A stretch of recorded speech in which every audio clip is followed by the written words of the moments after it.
આ અરજી મેં જાગૃત નાગરિક તરીકે જે રાજકોટના પ્રથમ નાગરિક અને મેયર ગણાતા શ્રી નૈનાબેન પેટિયા દ્વારા જે 1997 થી સરકારી મીડિયા દ્વારા મેં સાંભળેલું હતું કે એને સરકારી જમીન ઉપર જે દબાણ કરેલું હતું, 3 વાર કેસ અગાઉ હારી ચૂકેલ હતા, છતાં બી ત્યાં કોઈની મંજૂરી વગર બાંધકામ ચાલુ કરેલું હતું. એ બાબતે મેં કલેક્ટર અને મ્યુનિસિપાલિટી કમિશનરને લેન્ડ ગ્રેબિંગ 345 અને 260, 267 અને 329 ગંભીર ગુના હેઠળ ગુનો દાખલ કરવા માટેની મેં અરજી કરેલી છે. આ બાબતે મેં વારંવાર મારી સોસાયટીમાં બી અનલીગલ બાંધકામની વારંવાર રજૂઆત કરેલું હોવા છતાં બી કોઈ અધિકારી દ્વારા કોઈ પણ એક્શન, કોઈ પણ જાતના દબાણ હેઠળ લેતા નથી.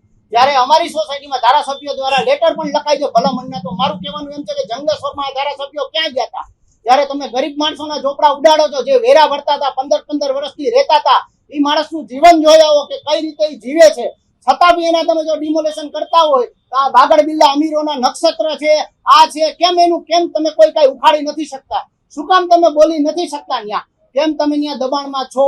શું કામ તમે વારંવાર નોટિસ આપ્યા છતાં બી એક્શન નથી લેતા? તો આ ઉપર અધિકારી ઉપર BNS ની કલમ 198 મુજબ બી ગુનો દાખલ થાય, કારણ કે વારંવાર અરજી આપવા છતાંય અને વારંવાર નોટિસ આપવા છતાંય બી જો કાર્યવાહી ન કરે અને રાજકીય દબાણથી ફાઇલો દબાવી રાખે તો એ બી શિક્ષાપાત્ર ગુનો છે.